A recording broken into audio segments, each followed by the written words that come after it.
നമസ്കാരം. Popular front of India എന്ന സംഘടനയെ നിരോധിച്ചപ്പോൾ ഒപ്പം നിരോധിക്കപ്പെടാത്ത ഒരു സംഘടനയായിരുന്നു, അല്ലെങ്കിൽ രാഷ്ട്രീയ സംഘടന എന്ന പേരിൽ ഇപ്പോഴും അറിയപ്പെടുന്ന ഒരു സംഘടനയാണ് SDPI, social democratic party of India എന്നാണ് ഇതിന്റെ പേര്. തെരഞ്ഞെടുപ്പ് കമ്മീഷനിൽ രജിസ്റ്റർ ചെയ്തതുകൊണ്ട് ഒരു രാഷ്ട്രീയ പാർട്ടി എന്നുള്ള ലേബലിൽ നിലകൊള്ളുന്നത് കൊണ്ട് മാത്രമാണ് നിയമപരമായി ഈ പാർട്ടിയെ നിരോധിക്കാൻ അന്ന് കേന്ദ്ര സർക്കാരിന് കഴിയാതെ പോയത്. പോപ്പുലർ ഫ്രണ്ടിന്റെ രാഷ്ട്രീയ മുഖം എന്ന് പറയുന്ന SDPI പോപ്പുലർ ഫ്രണ്ട് തന്നെയാണ്, പേര് ഒന്ന് മാറി എന്ന് മാത്രമേ. പക്ഷെ അവർ പറയുന്നത് അങ്ങനെയല്ല. ഇതൊരു രാഷ്ട്രീയ പാർട്ടിയാണ്, ജനാധിപത്യ പാർട്ടിയാണ്, ഇതൊരു മതേതരത്വം വിളിച്ചോതുന്ന പാർട്ടിയാണ് എന്നൊക്കെയാണ്. പക്ഷേ കഴിഞ്ഞ ദിവസങ്ങളിൽ ഒക്കെ അവരുടെ വലിയ പ്രകടനങ്ങൾ പലയിടത്തും നടന്നു. കേരളത്തിൽ പലയിടങ്ങളിലും ഈ വഖഫ് ഭൂമിയുമായി ബന്ധപ്പെട്ട് വഖഫ് ബോർഡിന്റെ ചില നടപടികളുമായി ബന്ധപ്പെട്ട് വഖഫ് ബോർഡിന്റെ ചില നടപടികളിൽ, കേന്ദ്ര സർക്കാരിന്റെ ചില നടപടികളുമായി ബന്ധപ്പെട്ടൊക്കെ തന്നെ ആണ് ഈ വലിയ പ്രകടനം നടന്നത്. സ്ത്രീകൾ ഉൾപ്പെടെ ആയിരങ്ങളാണ് ഈ പ്രകടനത്തിൽ പങ്കെടുത്തത്. അതിൽ അവരുടെ മുദ്രാവാക്യം വിളിയൊക്കെ തന്നെ ഒരുതരം ഭീഷണിയുടെ അല്ലെങ്കിൽ ഒരുതരം മുന്നറിയിപ്പിന്റെയൊക്കെ സ്വരമായിരുന്നു എന്നാണ് ഈ ഒരു പ്രകടനത്തിലെ ഇവരുടെ ഈ പരിപാടിയിൽ നിന്ന് നമുക്ക് മനസ്സിലാകുന്നത്.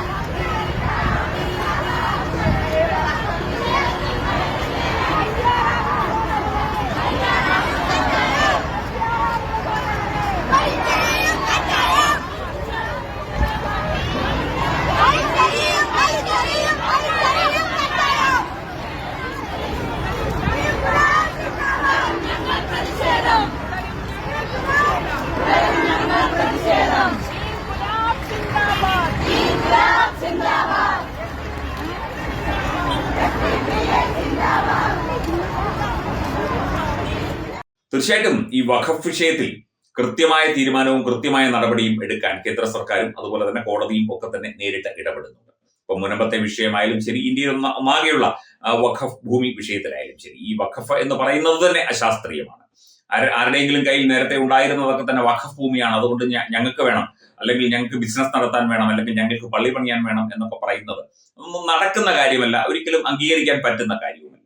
ഇത്തരത്തിലുള്ള പ്രകടനങ്ങൾ ഇനിയും ഉണ്ടാകും. സ്ത്രീകളും കുട്ടികളും ഉൾപ്പെടെയുള്ള ആളുകളെ ചേർത്ത് വെച്ചുകൊണ്ടാണ് ഈ പ്രകടനമൊക്കെ നടത്തുന്നത്. ഇത് ഇവരുടെ രീതിയാണ്.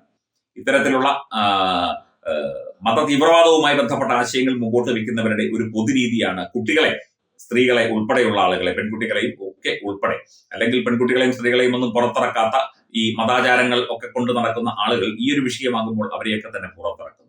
വലിയ പ്രകടനങ്ങളും വലിയ മുദ്രാവാക്യം വിളികളും സർക്കാരിനെതിരെയും അതുപോലെ തന്നെ കേന്ദ്ര സർക്കാരിനെതിരെയും, കോടതികൾക്കെതിരെ വരെ മുദ്രാവാക്യങ്ങൾ ഉയർത്തിക്കൊണ്ട് നിയമ സംവിധാനത്തെ തന്നെ വെല്ലുവിളിച്ചുകൊണ്ടാണ് SDPI കഴിഞ്ഞ ദിവസങ്ങളിൽ പ്രകടനങ്ങൾ നടത്തിയത്.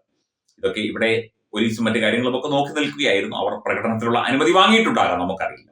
എന്തൊക്കെയായാലും ശരി, ഈ ഒരു വിഷയത്തിൽ SDPI ഇറങ്ങിയപ്പോൾ, നേരത്തെ ഈ SDPIയിൽ ഇത്രയും പ്രവർത്തകരുണ്ട്, അല്ലെങ്കിൽ ഇത്രയും അംഗങ്ങൾ വിശ്വാസികളായിട്ടുണ്ട്, ഈ പാർട്ടി വിശ്വാസികളായിട്ടുണ്ട് എന്നുള്ളത് മനസ്സിലാക്കുന്നു. അതായത് പോപ്പുലർ ഫ്രണ്ട് തന്നെയാണ് SDPI എന്ന് വെളിവാക്കുന്ന പ്രകടനങ്ങൾ കൂടിയായിരുന്നു നടന്നു വന്നത് എന്ന് സാരം.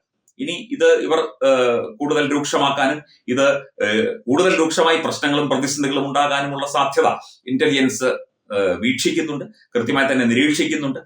അപ്പം വഖഫ് ഒരു വിഷയമുണ്ടാകുമ്പോൾ അതിനെ എത്ര ലാഘവത്തോടെ കൈകാര്യം ചെയ്യാം, അല്ലെങ്കിൽ എങ്ങനെ അതിനെ പ്രീണനവുമായി ചേർത്ത് വെച്ചുകൊണ്ട് കൈകാര്യം ചെയ്യാം എന്നുള്ളതാണ് പിണറായി സർക്കാർ ആലോചിക്കുന്ന ഏറ്റവും പ്രധാനപ്പെട്ട കാര്യം. എന്തായാലും പിണറായി സർക്കാരിന് ഇവരെ ഒന്നും ചെയ്യാൻ പറ്റില്ല. ഇവർ പ്രകടനം നടത്തിക്കോട്ടെ, അതൊക്കെ അവർക്ക് ഭരണഘടനാപരമായ അവകാശങ്ങളാണ്. പക്ഷേ നിയമം നിയമത്തിന്റെ വഴിക്കും, കോടതി നടപടികൾ അതിന്റെ വഴിക്കും, കേന്ദ്ര സർക്കാരിന്റെ നടപടികൾ അതേ വഴിക്ക് മാത്രമേ ഈ വഖഫ് വിഷയത്തിൽ മുമ്പോട്ട് പോകൂ എന്നുള്ളതാണ്. പിന്നെ ഇവരുടെ ശക്തി കാണിക്കാൻ വേണ്ടി നടത്തിയ പ്രകടനമായിരുന്നു കഴിഞ്ഞ ദിവസങ്ങളിലൊക്കെ തന്നെ കൊല്ലത്തുമൊക്കെ തന്നെ നടന്നത് എന്ന് സാരം. ഇനിയും ഇത് തുടർന്നേക്കാം. Branding partner Edubix online executive education, focus physiotherapy centre Pattom, Unnat engineering Gujarat, തീർത്ഥയാത്ര.com, അയൺ ബിൽഡ് ഗുജറാത്ത്.